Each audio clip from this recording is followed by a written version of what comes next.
హీరోయిన్లు అంటే ఒకప్పుడు ఎవరు పట్టించుకునేవారు కాదు. 4 సినిమాల్లో నటించి 4 రాళ్లు వెనకేసుకున్న తర్వాత పెళ్లి చేసుకుని పరిశ్రమ నుంచి తప్పుకునేవారు. అయితే తరం మారడంతో పాటు ఆలోచనలు కూడా మార్చుకుంటున్నారు మన హీరోయిన్లు. హీరోయిన్లు అంటే కేవలం 4-5 సంవత్సరాలు లేదంటే మహా అయితే 10 సంవత్సరాలు అనే మాటను చెరిపేస్తూ 20 సంవత్సరాల నుంచి హీరోయిన్లుగా చలమణి అవుతున్న వారు ఉన్నారు. అంతేకాదు వారే టాప్ స్థానంలో ఉంటున్నారు.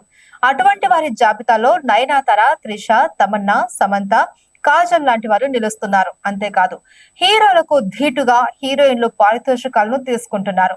వాటిని ఇతర వ్యాపారాల్లో పెట్టుబడులు పెడుతూ వాటి నుంచి మళ్లీ కోట్ల రూపాయలు రాబడుతున్నారు.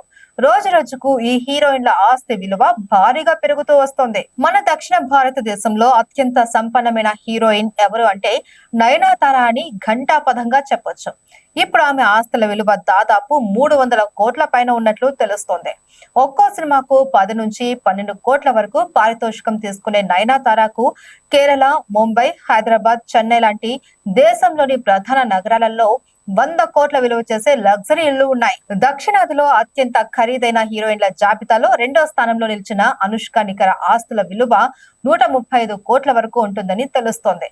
బాహుబలి లాంటి పాన్ ఇండియా సినిమాలు చేసిన తర్వాత సినిమాలకు కొంతకాలం విరామం ప్రకటించింది. ఇప్పుడు మలయాళంలో కర్నా ది వైల్డ్ సోర్సెరర్ సినిమాలో నటిస్తోంది.